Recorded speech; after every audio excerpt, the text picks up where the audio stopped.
Yeah, well, I think that was the goal. I mean, when I spoke with Knight in the beginning, he said, I want every film, every episode to be like its own film.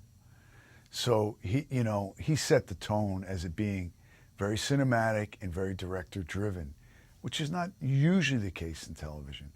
So in terms of like creating an atmosphere, it wasn't just sort of like a machine, like maybe a television machine, it really was like, he was going for something. And even in the cast, I mean, it was probably one of the best ensembles that I've ever worked with.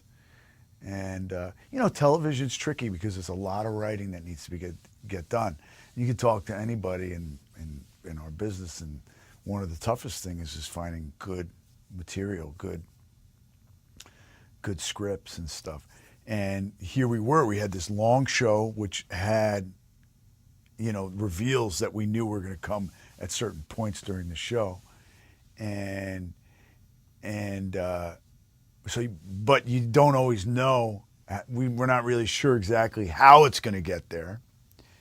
And that's where I felt the responsibility to the character.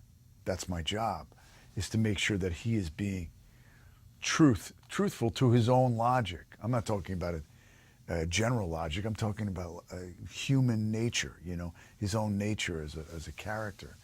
And so I didn't always know what was going to be coming down the pipe in, say, the next week's episode.